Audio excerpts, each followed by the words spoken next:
നമസ്കാരം. എന്തെങ്കിലും വികസനം കേന്ദ്രത്തിൽ നിന്ന് വന്നാൽ അതിനെ തട്ടിമാറ്റി കേന്ദ്ര ഫണ്ട് മാത്രം കൈനീട്ടി വാങ്ങുന്ന സർക്കാരാണ് നമ്മുടെ ഇടത് സർക്കാർ. കേരളത്തിന് ഒരു എയിംസ് എന്നത് ഒന്നാം പിണറായി സർക്കാരിന് മുൻപേ തന്നെ ചർച്ചയായ വിഷയമാണ്. സുരേഷ് ഗോപി തൃശൂരിൽ നിന്ന് വിജയിച്ച ആദ്യ ദിവസത്തെ അദ്ദേഹത്തിന്റെ ആദ്യ പ്രസ്താവനയും അതുതന്നെയായിരുന്നു. കേരളത്തിന് ഒരു എയിംസ്. അതിനെ തകിടം മറിച്ച് കുത്തിത്തിരിപ്പുണ്ടാക്കി രാഷ്ട്രീയ ചർച്ചയാക്കുകയാണ് ഇപ്പോൾ കോഴിക്കോട്ടെ MP ആയ MK രാഘവൻ. എയിംസ് വേണം, അത് കോഴിക്കോട് തന്നെ വേണം. രാഘവൻ എന്താണ് ഇത്ര വാശി എന്നത് മനസ്സിലാകുന്നില്ല. സ്വന്തം മണ്ഡലത്തിൽ എയിംസ് വന്നാൽ ആ പേര് തനിക്ക് ലഭിക്കുമെന്ന അമിത ആഗ്രഹമാകാം അത്. എവിടെയായാലും എന്താ, കേരളത്തിന് എയിംസ് പോരെ എന്ന ചോദ്യം ജനങ്ങൾ ചോദിക്കുമ്പോൾ MK രാഘവൻ അതിന് ഉത്തരം നൽകണം. കേന്ദ്ര സഹമന്ത്രിയായി ചുമതലയേറ്റ സുരേഷ് ഗോപിയുടെ ആദ്യ പ്രഖ്യാപനം തന്നെ എയിംസ് എന്നായിരുന്നു. തൃശൂരിൽ എയിംസ് യാഥാർത്ഥ്യമാക്കാനായിരുന്നു സുരേഷ് ഗോപിയുടെ ആദ്യ നീക്കവും. എന്നാൽ ഇപ്പോൾ രാഷ്ട്രീയം തലയ്ക്കു പിടിച്ചവർ സുരേഷ് ഗോപിയുടെ മുഖത്ത് മനഃപൂർവ്വം ചെളി വാരിത്തേക്കാൻ ശ്രമിക്കുകയാണ്. കോൺഗ്രസും ഇടതുപക്ഷവും ഒറ്റക്കെട്ടായി ചേർന്ന് സുരേഷ് ഗോപിയുടെ ദൗത്യത്തെ ഇല്ലാതാക്കാൻ നോക്കുന്നു. കേരളത്തിൽ വികസനം എന്നത് വെറും പേര് മാത്രമായി നിൽക്കാൻ MK രാഘവനെ പോലെയുള്ള ഞാഞ്ഞൂലുകൾ ശ്രമിച്ചുകൊണ്ടേയിരിക്കും. BJPയുടെ അക്കൗണ്ട് തുറപ്പിച്ച തൃശൂരിൽ എയിംസ് കൊണ്ടുവരണമെന്നായിരുന്നു സുരേഷ് ഗോപിയുടെ ആദ്യം മുതലുള്ള ആഗ്രഹം. രാഷ്ട്രീയ പുഴുക്കുത്തലുകളാണ് കേരളത്തിൽ ഒന്നും ചെയ്യാൻ അനുവദിക്കാത്തത്. കേരളത്തിലെ വികസനത്തിന് വിലങ്ങിടുന്നതും ഇവര് തന്നെയാണ്. കഴിഞ്ഞ 10-15 വർഷമായി കേരളത്തിന്റെ ഏറ്റവും വലിയ ആവശ്യമാണ് എയിംസ് എന്നത്. നിരവധി പേർക്ക് തൊഴിൽ, പഠനം, റിസർച്ച് എല്ലാം മുന്നിൽ കണ്ടാണ് സുരേഷ് ഗോപി എയിംസ് യാഥാർത്ഥ്യമാക്കണം എന്ന് പറയുന്നത്.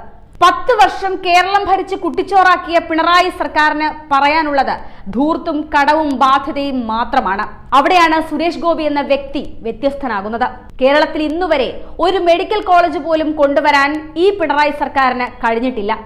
കേന്ദ്രമന്ത്രിയായ ശേഷം കഴിഞ്ഞ ദിവസം കോഴിക്കോട്ട് എത്തിയപ്പോഴായിരുന്നു എയിംസ് സംബന്ധിച്ച് സുരേഷ് ഗോപി മാധ്യമങ്ങളോട് പ്രതികരിച്ചത്. ആഗ്രഹിക്കാൻ ആർക്കും അവകാശമുണ്ട് എന്നായിരുന്നു സുരേഷ് ഗോപിയുടെ മാസ് മറുപടി. എയിംസ് എവിടെ വേണമെന്നതിൽ 2016 താൻ അഭിപ്രായം പറഞ്ഞതാണെന്ന് വ്യക്തമാക്കിയ അദ്ദേഹം MK രാഘവന് രാഷ്ട്രീയ ദുരുദ്ദേശമുണ്ടെന്നും രാഷ്ട്രീയ ദുരുദ്ദേശത്തോടു കൂടിയാണ് ഇത്തരം വാദങ്ങൾ ഉന്നയിക്കുന്നതെന്നും അദ്ദേഹം അടിവരയിട്ട് പറഞ്ഞു. എയിംസ് വിഷയത്തിൽ സുരേഷ് ഗോപിയുടെ പരാമർശത്തിൽ വിമർശനവുമായാണ് MK രാഘവൻ രംഗത്ത് വന്നത്.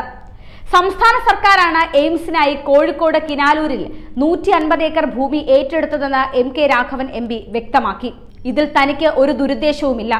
കേന്ദ്ര സർക്കാർ പ്രതിനിധികൾ കിനാലൂരിൽ എത്തിയിരുന്നു. അവർ തൃപ്തരാണ് എന്നാണ് മനസ്സിലായതെന്നും ഒരു ചർച്ച നടത്തി അത് നഷ്ടമാകുന്ന അവസ്ഥ ഉണ്ടാക്കരുതെന്നും MK രാഘവൻ പറയുന്നു. കേരളത്തിൽ എയിംസ് എന്നത് 15 വർഷത്തിലധികമായി ചർച്ച ചെയ്യുന്ന ഒരു വിഷയമാണ്. സ്ഥലം ഒരു വിഷയമാണ്. അതിന്റെ അടിസ്ഥാനത്തിലാണ് സർക്കാർ കിനാലൂരിൽ സ്ഥലം കണ്ടെത്തിയത്. പക്ഷെ അതെല്ലാം വെറുതെയാണ്. എയിംസ് വിഷയത്തിൽ സുരേഷ് ഗോപി സംസ്ഥാന സർക്കാരുമായി ആലോചന നടത്തണം. സുരേഷ് ഗോപി കോഴിക്കോട് വന്ന് അത് മറന്നേക്കൂ എന്ന് പറഞ്ഞ ഏകപക്ഷീയമായ ഭാഷ ശരിയല്ല. എയിംസ് ചെറിയ ഒരു വിഷയമല്ല. സുരേഷ് ഗോപി പറഞ്ഞത് എന്ത് അടിസ്ഥാനത്തിലാണെന്നറിയില്ല. അദ്ദേഹവുമായി ചർച്ച നടത്തുമെന്നും MK രാഘവൻ പറഞ്ഞു. കോഴിക്കോട് വന്ന് അത് മറന്നേക്കൂ എന്ന് പറയരുതായിരുന്നു എന്നും രാഘവൻ വ്യക്തമാക്കി. എന്നാൽ സുരേഷ് ഗോപിക്ക് കൃത്യമായ ധാരണയുണ്ട് എയിംസ് എന്ന ദൗത്യത്തെക്കുറിച്ച്. അതുകൊണ്ട് തന്നെയാണ് അദ്ദേഹം വിജയിച്ച അടുത്ത ദിവസം തന്നെ എയിംസിനെ കുറിച്ച് പറഞ്ഞതും.